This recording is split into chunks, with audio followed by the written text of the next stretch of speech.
Right, this shiur is dedicated first to the refuah shlema of Rachel bat Avigail. Kadosh Baruch Hu yishlach la refuah shlema, el na refana la, el na refana la, and to the hatzlacha and the merit of Rachel Chaya bat Sarah. Parshat Vayishlach. This parasha, I usually talk about other things, but this time I'm going to talk about something else. Usually we talk about the fight of Esav and angels and so on. However, in this parasha we read about three different steps in which Yaakov Avinu is taken towards his meeting again of his brother Esav. Rashi tells us in Pasuk Tet, Hitkin atzmo l'shlosha dvarim. He prepared himself for three different options, which is, this is such a fascinating, the way I look at it, certain parts of it at least, in terms of a lesson to life and a lesson in economy. People usually don't make plans. Whatever happens, they put one foot in front of the other and they think they're safe. Needless to say that sometimes you can put one foot in front of the other and still fall off the cliff. And to have a plan is good, but it's not good enough. To have plan B is also good, but better, but not good enough. 3 is already like, okay. And that's what he did. That's what Yaakov Avinu did here. It says, Ledoron, give him a gift, Letfilah, for prayer, and he prepared himself to war, if that has to be. Ledoron, it says, Vata'avor hamincha lefanav, and he passed the gifts. We'll get into all of this later on. In front of him, Letfilah, Elokei Avi Avraham lamilchama, and we learned from this Vayaham machaneh hanishar lefleta, because he divided his. Not only he did those things, he also divided them in his camp into 2 encampments, in which, if one will go to war, at least the other one will be able to escape and survive. So we know that Yaakov Avinu sent very expensive gifts to Esav. We're talking about few hundreds heads of cattle that he sent to Esav in order to come down and to so-called as a peace offering to him. And at the end, of course, also if he davened to Hashem to save him from the hand of Esav. But together with that, he also said, you know what, this is all nice and good, but I need to prepare myself to war. I'll tell you about reading about war. I'm reading now a book by this guy. His name is Colin Mackenzie. Very, very fascinating stuff. You can really learn a lot about this, because life is almost like a battle. You need to prepare yourself as well. So he prepares himself to war in case Esav, in any case, if Esav will decide to attack him, he's going to be ready. And if we therefore are going to examine the logic behind Yaakov's, or 3 ways that Yaakov had prepared himself, it's quite interesting. And to all of us tzaddikim, especially you guys tzaddikim, who says, listen, wasn't it enough that he davened to Hashem and he has emunah, he had bitachon in Hashem? Isn't that enough? What's the problem here? Why does he need to prepare himself to war? Isn't that what you would used to hear all the time? And yet, on the other hand, there's some people, listen, don't daven now, don't pray now, just get yourself ready to work. To war. We're going to talk about work later. Right? So, but he does a combination of all of that. We need to understand how much is your materialistic situation, materialistic in terms of material, like in this world, is really exera min hashamayim, and how much prayer can actually help him, and how much we conduct ourselves, quote unquote, on a natural way. It's very interesting. How much should I do? How much effort should I do? What's the minimum, or what's the minimum necessity of effort that I need to put into all these things? So on one hand, we see in the Gemara in Masechet Megillah, in Vav Amud Bet, it says the following: Va'amar Rabbi Yitzchak, hello Rabbi Yitzchak, Im yomar lecha adam, if a person will tell you, Yaga'ati u'velo matzati, I work hard and I wasn't able to accomplish, Al ta'amin. Don't believe what he says. Lo yagati v'matzati. I didn't work hard, man. It just fell on my lap. Al ta'amin. Don't believe. Yagati u'matzati. I work hard and I was rewarded. Ta'amin. That you should believe. So the Gemara tells us, Hanimile, these words were said regarding divrei Torah. When you are talking about learning Torah, that's what I keep saying to you all the time. The Maharchu, Rabbeinu Chaim Vital says that according to the Ari, a person, before he starts to learn Kabbalah, he should learn 3 years in Gemara and Shulchan Aruch and so on and so forth. If he doesn't see any sign of success in those studies, leave everything and learn Kabbalah. Of course, it's funny because it's impossible for a person to really work hard on Gemara for 3 years and not to see any sign of improvement. But the same thing here, we're talking about Divrei Torah. Divrei Torah, if a person comes and tells you, listen, I worked so hard on this, I learned so hard on this, nothing, man, I'm taking a break. And I wasn't talking about Jethro Tull, right? Just take as a break. I don't get it. Or, I didn't do anything. I just know everything. Don't believe a word they say. The accomplishment of Torah will only come through hard work. And it's something very, very hard for us to accept because we feel that, especially in today's day and age, that everything is right at the tip of your fingers. You still need to learn where to look, or to know what you're looking for. But you have to, there's a difference. You can't be superficial when it comes to Torah. Unfortunately today, that's the trend of many people. They know a lot of very superficial things. They don't learn things in depth. As the Yeshiva words they call, there's no lamdus in that. There's no depth in that. And we need to encourage that. However, aval, the Gemara says, b'masa u'matan, regarding business, siyata hu min shamaya. In other words, when you're coming to business, your effort, right, that we learned before regarding Divrei Torah, that's only in Divrei Torah. But when it comes to Parnasah, it's very possible that you're going to work very, very hard and you're not going to achieve. And it could be that you didn't do anything and all of a sudden you win the lottery. That is possible. And therefore, you learn from this, there's everything, when it comes to that, everything is Gezerat Shamayim. That was dependent on what was decreed upon the person, of course, as we know, Rosh Hashanah. There are many people who work very, very hard and they really cannot make ends meet. Poverty, and I'm not talking about, being poor, that you're on food stamps and you're driving a BMW and $1,000 sneakers. That's not kind of poorness we're talking about. We're talking about people that work very hard and cannot put bread on the table. Or probably bread is the only thing you can put on the table. But we also see, on the other hand, that the Torah itself made us, or order us to put an effort also in terms of Parnasa. Why? Because the Gemara in Masechet Bava Kama, in Daf Pei He Amud Aleph, brings a Braita. And for Ashkenazi brethren, a Braisa.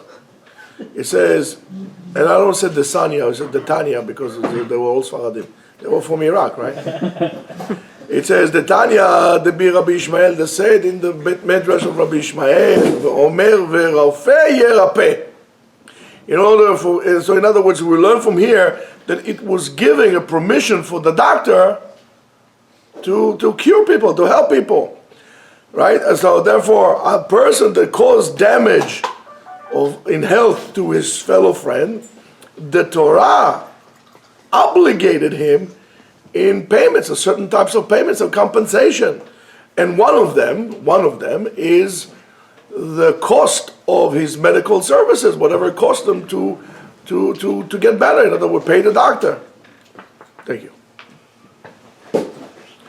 So, in other words, we don't say that if the person was injured, that's from Shamayim. Shamayim, they decree the person will be injured. And we should, therefore, if you got injured, let us stay to the side And let's not help him, because if the Shamayim that cause it, that's his decree. No, we have to do whatever we can in derech hateva, in a natural way, to really cure this person. So I'm going to ask you a question. Therefore, what's the cause? What's magorem? What's the cause? Tefillah, davening, and gzerat shamayim, or your effort, your natural effort? So if we're going to talking about Gemara, let's talk about the Gemara. The Gemara in Masechet Nida, Daf Ayin Amud Bet, and Daf Ayin Aleph Amud Aleph, takes somewhat of an in-between position on that.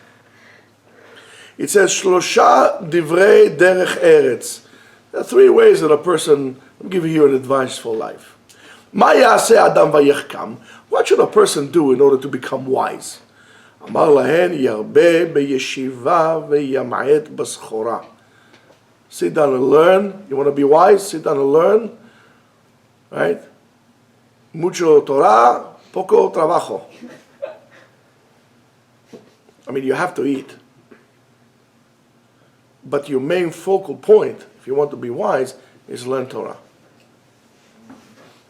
And it says, Amru, so they said to him, Arbe asu ken velo lahem. Many people tried to do so and still didn't work out for them.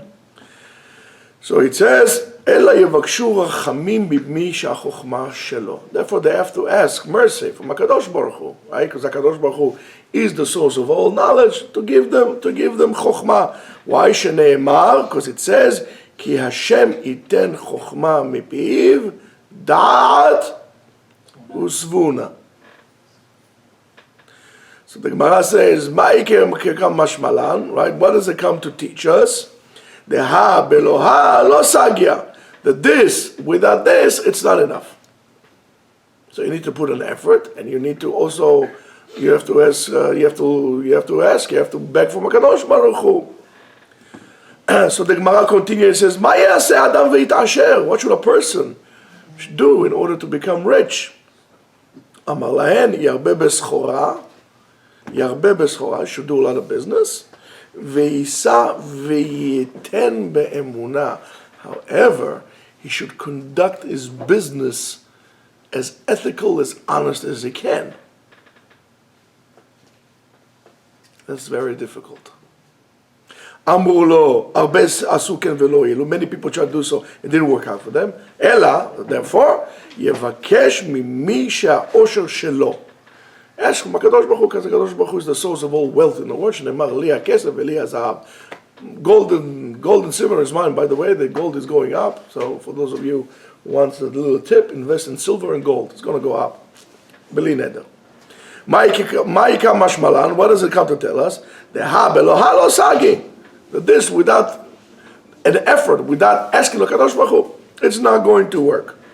Says the Gemara, Ma yaseh adam v'yulo banim zecharim. What should a person do in order to have baby boys? Says the Gemara, Amar lahem isa isha ha'ogenet lo.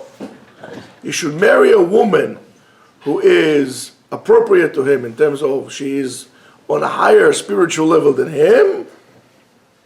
V'yekadesh atzmo b'shat tashmish, and sanctify himself when they're intimate. Amru asu arbe asu ken velo ilu. Again, many people try to do so and didn't work out. Ella yevakesh rachamim mimi she'habanim shelo. Ask from that which HaKadosh Baruch Hu, who owns all the boys. So therefore, it's a tremendous musar here.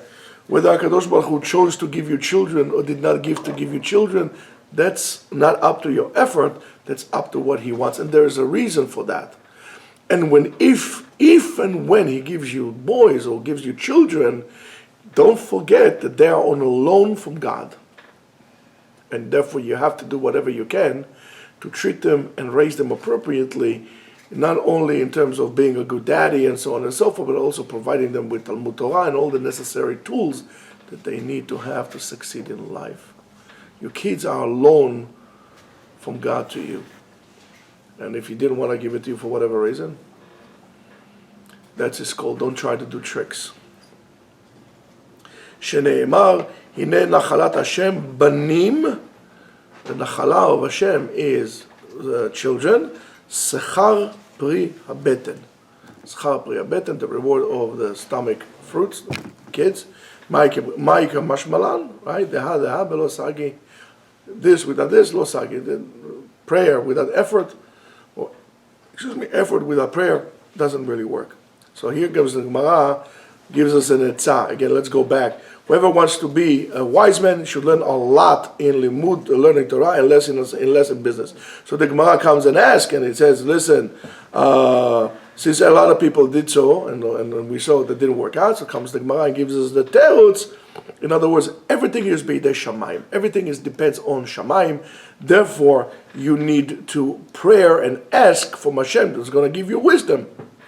And therefore, the Gemara asks, I'm trying to simplify for you. So the Gemara asks, so therefore, if everything is rachamim min hashamayim, why was it giving us that advice, leharbot belimud kedei leachkim? If it's all mishamayim, so why do I need to make an effort? In other words, if I'm smart, I'm smart. If I'm not so smart, why should I put an effort? It was decreed upon. How do they say it in Indian? Karma. We don't believe in karma. There's no such thing as karma. Where's Yossi when I need him? We don't believe in karma. There's no such thing. So therefore you need to ask, right? However, if you're not going to, even if they want, if the Shamayim want to give him the Chokhmah, right? If he's not going to make an effort, he's not going to receive it. In other words, you have a gift. That's your gift, Chokhmah, wisdom. It was, given to you as a gift. But you don't get it until you put an effort. And the effort is to do something for it and to pray for it. You're not going to get it without putting the effort and without praying for it. And if you put an effort and somehow you got something and you didn't pray for it, there's also a great danger that you're going to take it and do something bad with it, aka Pablo Escobar. Right? The guy could have been a tremendous marketer. We spoke about it a few weeks ago. And therefore the same thing also, the Gemara says regarding wealth and regarding children, that needs a combination of a natural effort and also rachamim mishamayim. And here comes an emunah. Emunah in HaKadosh Baruch Hu, right? We need to understand, and we must understand. By the way, where's Eitan? We need to understand, Eitan, we're looking for you. We need to understand what is really emunah is to really grasp that everything that was done from the beginning of creation until the end of time, everything is the truth. Whatever HaKadosh Baruch Hu has, everything is the truth. However, because all the chalakim, all the components are not combined together and are not revealed and brought down to the light, we don't see the truth. You think that you could pull tricks on HaKadosh Baruch Hu, you could change your this, or you can change your that by just effort. That's not going to work like this. We need to reveal the truth. We need to reveal the truth. And our fault is, and our responsibility that goes hand in hand, is to that matter, is ours. Right? If we brought it to the truth, is our fault if we didn't, and therefore it's our responsibility to do that as well. The job of humans, of us, is to bring about everything, to bring everything to the light, and to put all these components together, to do it and to put us together. And when we do so, we become partners in the Kadosh Baruch Hu, with the Kadosh Baruch Hu in creation. Because creation is not just a one-time event, a big bang that happened in history, and since then it's done. No, it is an ongoing process, Shene'emar, because it says, HaMechadesh betuvo, he who renew with his kindness, Bechol Yom Tamid, Ma'aseh Bereshit, right? That's going back to the theory that we are talking about, right? So every single day there is an ongoing, and not every single day, because now we're talking about Earth days, but every single moment, and without getting here to esoteric physics and stuff like that, there is a concept of Maaseh Bereshit all the time. When I'm bringing about all these components that were created, all those pieces of the puzzle that were created, I'm bringing them to the light. It's like when you make this giant puzzle of, imagine like 1 trillion pieces. So everybody is in charge of one corner, one section. So you need to assort all those pieces to be able to determine good from bad. And then after you assort all the pieces, you put the pieces of the puzzle together. When we do so, we are partners with HaKadosh Baruch Hu in creating this world. We become partners in creation. We're creating a different reality because we bring the emet to the light. Yes, Rabotai, we are talking about not only fake news, we're talking about straightforward lies. What we know, what we think, what we see, if it's not being sealed with a seal of HaKadosh Baruch Hu, that his seal is emet, everything is begeder a sheker, is a lie. In order to determine the truthfulness of your actions, you need to measure them by the scale of the Torah. Because the Torah emet, the Torah is the truth. HaKadosh Baruch Hu emet vechotamo, and his seal is a seal of the truth. And our job is to bring the truth out to the light. That's why when we hear a lie, we are obligated to say that is a lie.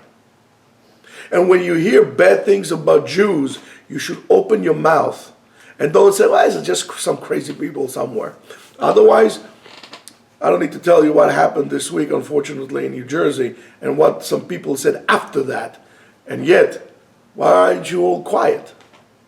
Why aren't you saying something about it? I'm sure all of you know, I don't know how many hundreds of people on your social medias and the Facebook and the whatever leg notebook and whatever it is that you have over there. Did you say anything about it? Did you protest it? And it's not too late. If you don't say anything, din shtika kedin hoda'ah. When you don't say anything about it, it means that you are agreeing with what was said. And therefore it is your obligation to open your mouth. And that has to do with anti-Semitism.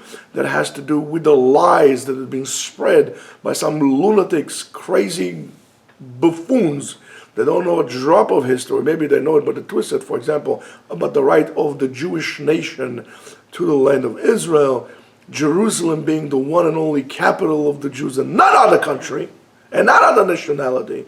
If you keep yourself quiet, you are as guilty. And therefore, we need to bring the truth out to the light.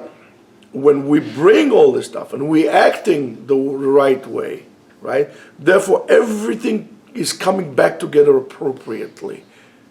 As we saw in Noach. At the time of Noach, they did not act according to the Torah, what HaKadosh Baruch Hu has expected from them, and the whole world was destroyed.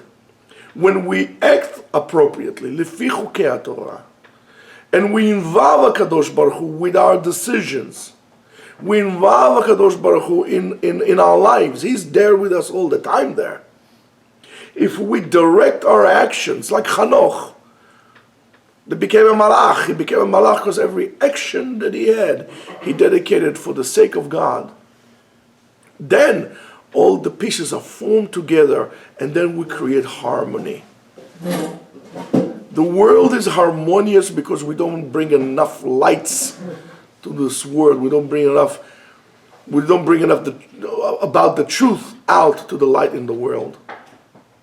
And that we need to understand and assume responsibility for that. And it's very important for us to know. And then, of course, everything, there's not going to be any kind of lacking or needs in the world. Everything will be fulfilled because HaKadosh Baruch Hu gives us everything. So therefore we saw also that this is what Yaakov Avinu did. He did all the possible efforts that he could, whether it's to try to make up with Esav, whether it was to prepare for war. However, he also asked HaKadosh Baruch Hu for mercy.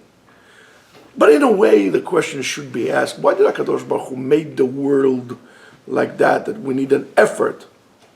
And if it's so, if everything's dependent on Akol Talui, Akol Beidei Shamayim, why did HaKadosh Baruch Hu make it like that? We say Akol Beidei Shamayim chutz meirat Shamayim. So let's look at this quickly about this. The Ramban writes in Bereshit, in Perek Vav Yutet, regarding the building of Tevat Noach, as we said before, Yadua, and I'm quoting, Ki achayot rabot meod. There are many animals. It's always a question I always bother with. There's so many species of animals.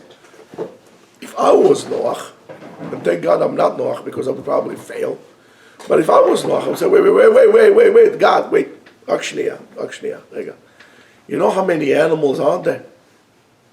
How many birds out there? How many bugs out there? I'm going to fit them all. What is that? The Bronx Zoo cannot hold all of them. I'm going to put it all in a boat. I mean, the boat was not as big even as an aircraft carrier. I'm going to put all the boats there. Go find somebody else. I'm fire. I need fire here. You know, I cannot do this, but you're asking me things I cannot do. But you're setting me to fail. Right? We hear this all the time. Why did HaKadosh Baruch Hu set me to failure? So we heard this all the time. And the Rambam says, "U'me'en chayot rabot, u'me'en gdolot kepilim." There's some elephants and some bisons, tatankas over there, right? And so many birds and so on and so forth. Not only that they have to be in the teva, they also have to fruitful and multiply in the teva, right? Wait, and I have to feed them? Am I going to get Amazon delivery for Bonzo for everything there? How am I going to do this? It's impossible. I can't do it. And not only for a day, for a whole year. You know how much food goes? Ribono shel olam tishma. This is impossible. You can't ask me that, right? However, it was a miracle. It was the nes. Ihzik muat et hamerubeh. A little bit was enough to sustain a lot. Ve'im tomar, and if you would say, ya'asena ktana ve'yismoch al hanes hazeh, make a little effort and then rely on the miracle, right? Ve'od asu ota gdola lema'et banes, and they make it even, make it bigger to reduce the miracle. Ki ken haderech bechol hanesim shebatorah u'beneviim. When it comes to miracles in the Torah or in the prophets, la'asot ma shebeyad adam la'asot. You're not asked to do more or less than whatever is you're able and capable of doing. Nobody's asking you to do more than what you're able to do. Miracles happen because you did. This is very important to understand. You did what you could and were supposed to do and were asked to do. Nobody's asking you to split the ocean. HaKadosh Baruch Hu just go. And they went. So the ocean was split for them. They could take all the sticks in the world and just bang it on the water, nothing would split. HaKadosh Baruch Hu says, what are you yelling? Just go. And they went. And guess what? Then it split. It says, La'asot ma shebeyad adam la'asot, a person needs to do what he needs to do, ve'hash'ar, and all the rest, yeh beidei shamayim. HaKadosh Baruch Hu in heavens will take care of everything like that. The Ramban says, so therefore, that a man has an important mission, and his job is to put an effort to do whatever he can naturally in order to reduce the needed miracle to happen. And if you look at this way, everything that we do, and that's why we need to put an effort, is because when we want a small miracle, we'll leave it for some other time. But we want some small miracle to happen, but you must put your effort. Your effort comes, the miracle comes because of your effort. And that is a wonderful, wonderful thing.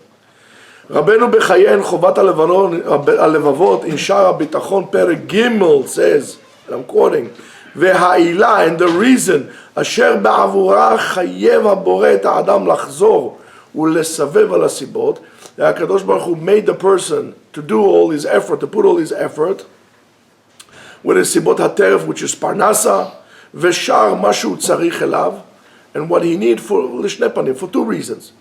אחד מהם, the first one, מפני שחייבה חוכמה, in other words, הקדוש ברוך הוא obligated us, בחינת הנפש בעבודת האלוקות ובהמרתו. In other words, he tested us. הקדוש ברוך הוא gives us a little test. והוא הצורך והחיסרון על משהו חוץ לה ממאכל ומשתה ומלבוש ומעון ומשגל. הקדוש ברוך הוא says that you have to go after everything that your body needs, all the bodily functions that you need, a house, food, shelter, and so on and so forth, all these things that you need, in order for you to make sure to bring them about b'chukei HaTorah. All these things that you know. In other words, HaKadosh Baruch Hu is giving us here an effort, a chance, actually, should I say, to elevate the mundane acts of a behemoth almost, which is food, multiplication, and so on and so forth, and to elevate them by doing so b'chukei HaTorah, in order to bend something to make chol into kodesh. So when you eat and you make a bracha, and you eat for the reason that HaKadosh Baruch Hu ordered you, you're not just eating like a dog or a cow, you are elevating it not to a different level, not only of a medaber, of a human, you're also elevating it to a level of a Jew, that you're making a mitzvot on that. Now, which again, it's very, very difficult. In other words, so therefore it's a test that HaKadosh Baruch Hu created to us, that deliberately we have the needs. Deliberately we have the needs. We have to eat. We have to have relations. We have to have a house. Why? Okay, so you need clothes, fine. You can wear your clothes, but guess what? No shatnez. You need to have to eat? Good, I'll tell you what to eat. Only A, B, and C. That's where you're going to eat, and so on. You have a house, you need to make a house. You need parnasah, not a problem. Not on Shabbat and not in Gezel. There's no permission for you. Not Shabbat and not in Gezel. And so on and so forth. So the reason why, the second reason, right, so therefore we need to find the way and sanctify our ways and make it kodesh lechol. It's a test that we need to do. And the second reason the Chovat HaLevavot brings, it says, והשני, כאילו לא הוצרך האדם לטרוח ולחזר ולסבב להבאת טורפו. If a person did not need to put an effort to bring about all his necessities, and not the bare necessities, the real bare necessities, right? Not there. Right? היה בועט ורודף אחר העברות. You would chase after עבירות. You will chase after the wrong ways. ולא היה משגיח. And you would not pay attention על מה שהוא חייב בו על טובת האלוקים. And you would not pay attention to what is that you needed because what God gave you in His kindness. And it says, והיה חינור וטוב ונבל וטוב וחליל ויין משתיהם. In other words, if you don't do it like this, all you care about is sex, drugs, and rock and roll. In other words, as Yeshaya says in Perek, hey, all they do care is about music, having, being promiscuous, and listening to music all day long. I mean, we're almost there, if you see it. I try not to listen to music, at least when I drive my car. I like the sound of the engine. Get a V8, you know what I'm talking about. But that's, there's something about it. There's something about this going, for example, going out to nature, not to have earphones in your ears and so on and so forth. It's a totally different experience. You forget about everything. The messages that are coming through this thing. And if we would not do it, if HaKadosh Baruch Hu would not hold the reins a little bit for us, we would not ask for Him for anything. And then we'll say, listen, I'll do what I want. So HaKadosh Baruch Hu holding His back a little bit. In other words, it's just the complete opposite of what we are doing today, right? As the Rabbi Mikotsk says, the Kotzker Rav says, he says the biggest problem of poor people, pay attention, I love it. I just simply love it. The biggest problem of poor people, who's playing there with a cup? The biggest problem of poor people is that they think that if they were rich, they will be happy. Your happiness is not dependent on how much money you have. It says, and that's a bitter mistake. Why? Sheken ha'osher ha'amiti. The true joy the true joy, is not dependent on external reality, but rather with a spiritual connection, an emotional and spiritual connection to ourselves and to HaKadosh Baruch Hu.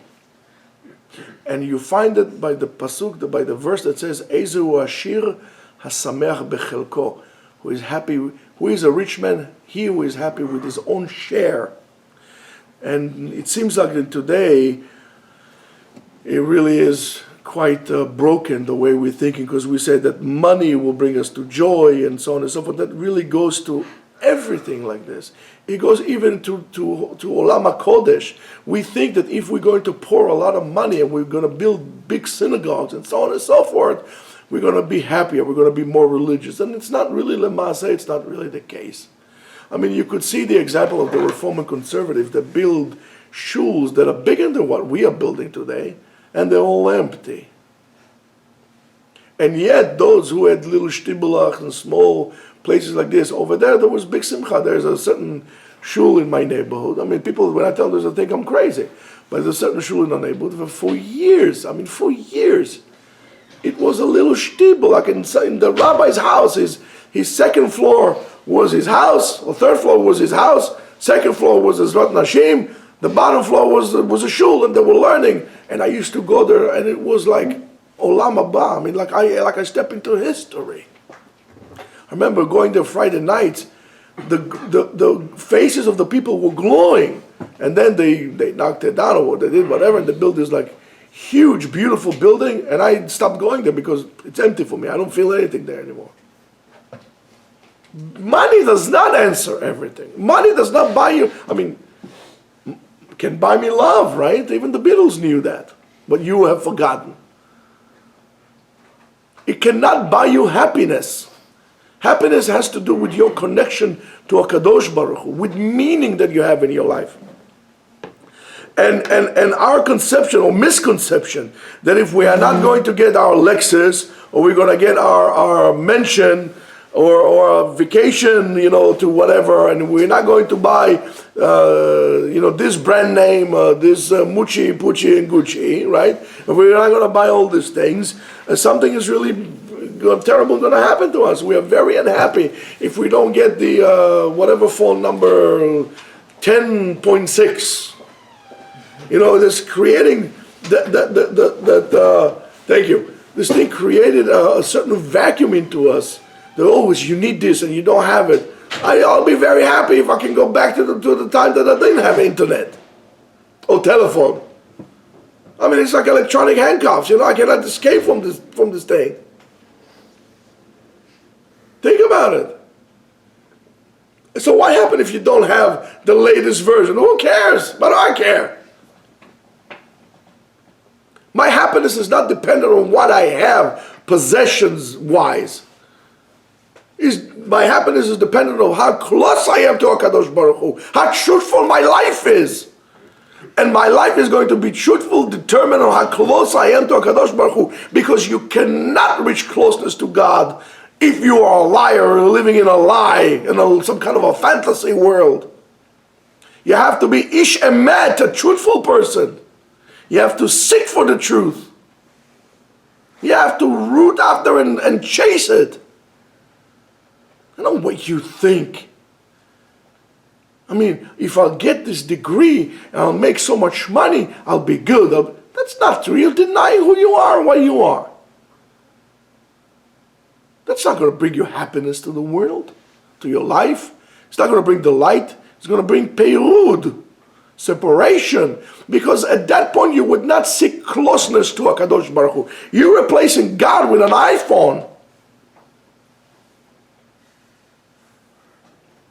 I tell people, and it's funny, I said, why don't you go on a trip? They go on a trip, cross country. I mean, the United States is a wonderful place. I mean, it's amazing. A whole lifetime you cannot see whatever the country have to offer you. And they said to me, well, why do I need that? I have Google. I go to Google Maps. I see everywhere. That's not the same thing. Where you going to be with a wife? I'm going to tell you also go to Google Maps. I mean, think about this. When you planning your next trip, by the way? So, and Chazal told us this so well. It says the following: Yesh lo mana. In other words, he has 100, he wants 200. He has 200, he wants 400.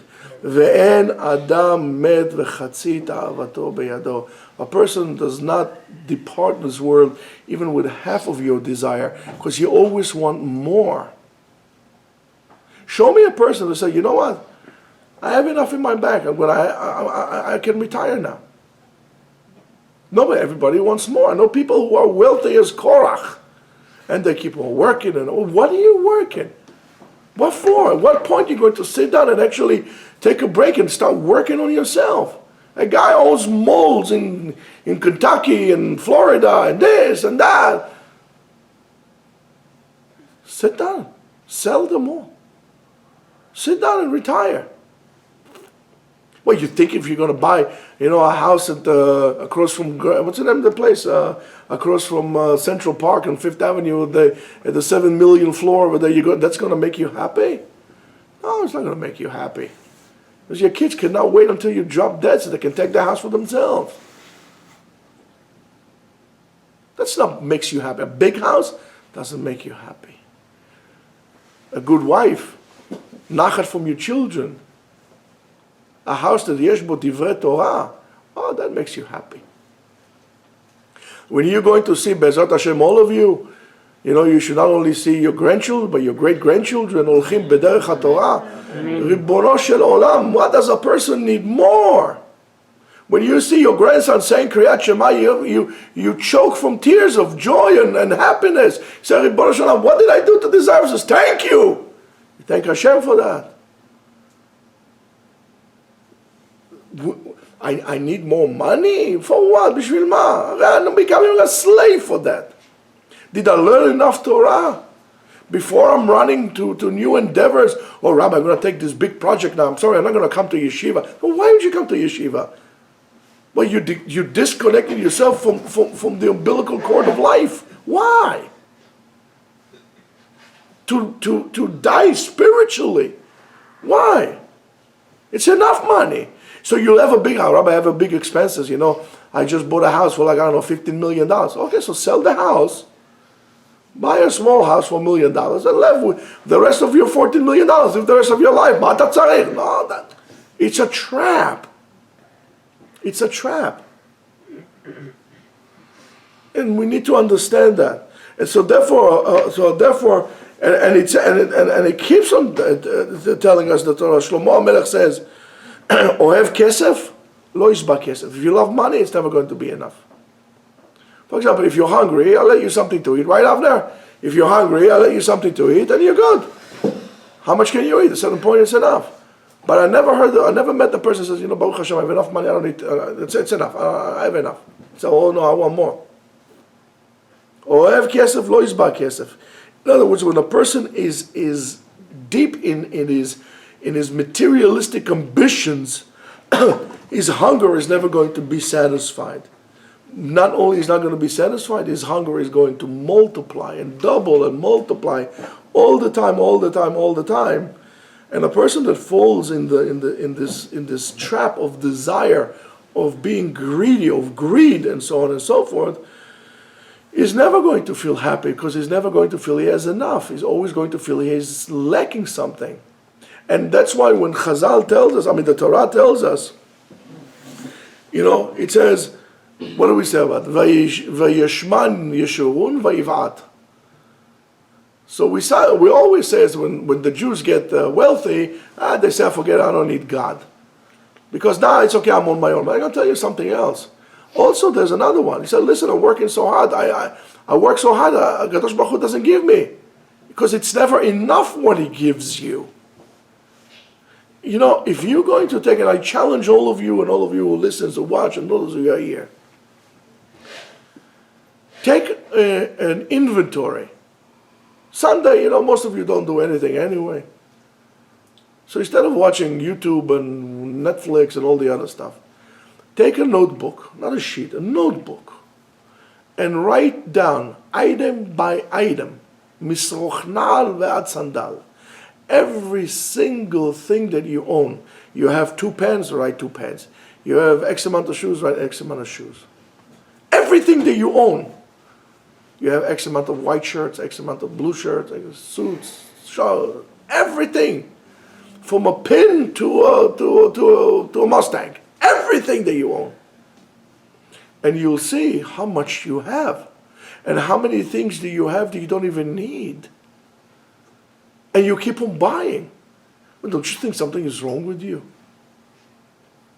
So it's never going to be enough. It's never going to be enough. That feeling of wealth or poorness is very subjective. It is not necessarily what you have, it's more of how you feel. And that's a matter of perspective. And perspective is a gate for happiness. The way, if you have a good perspective, that you're going to be very happy with your life. And if you have a bad perspective in life, you're going to be miserable. And since you feel like this, you're never going to have the time to actually Hodu Lashem Kitov, Kidolam Chazdo. You're never going to have the effort to thank Hashem. So therefore, we will make more sins. We will make more averot, Chas v'shalom. So therefore, we saw as a principle, just an effort is not enough. Just an effort is not enough. You must put an effort, but it's not enough. However, HaKadosh Baruch Hu made us needing a little bit less. I mean, He took some from us so we could put an effort and we could pray for Him. And don't forget to pray. And if HaKadosh Baruch Hu can say to you at a certain point, no. HaKadosh Baruch Hu, I want what do I want? I want I don't know. I want a brand new Mustang. Why should I drive a 2000 Mustang? I want a brand new Mustang. Shelby GT. 500. Also, why? I mean, if we ask him, might as well just throw in like a nice 4Runner with a whole Overlander, thing, big tires with lights like this on top. Huh? TRD Pro. TRD Pro, that's right. Just why not? And then HaKadosh Baruch Hu says, okay, my son, that's not a problem, but no. And you should say, okay, I probably don't need it. But if you're going to go like this and you complain and you try this with this, it's not going to work. In other words, we need to create a balance between the two. We need to create a balance between the two. We need to put an effort, but we need to also have Yirat Shamayim. We need to put an effort and we need to pray. And we need to understand that it's all His ability. The only thing that is ours, was left for us, is to determine what is Yirat Shamayim. And I said to you many times, Yirat Shamayim, Yirah not only from fear, but also from to see. So therefore, in everything that you do, you should see heaven. Yirat Shamayim, you should see HaKadosh Baruch Hu in all your efforts. When you do so, you'll be successful. And that's why He didn't want Yaakov Avinu to rely on the promises that Yitzchak, on the brachot that his father Yitzchak gave it to him. He says, I need to put an effort myself, and I need to gain it based on my effort and my prayers. And that should be your attitude as well. And if you don't get it, you should still be happy because you were allowed to pray to Hashem. And that's probably the biggest gift that we have. Rabotai, Shabbat Shalom, and we hope Refuah Shlema again to Rachel Bat Avigail and everybody else that is in great need. Shabbat Shalom.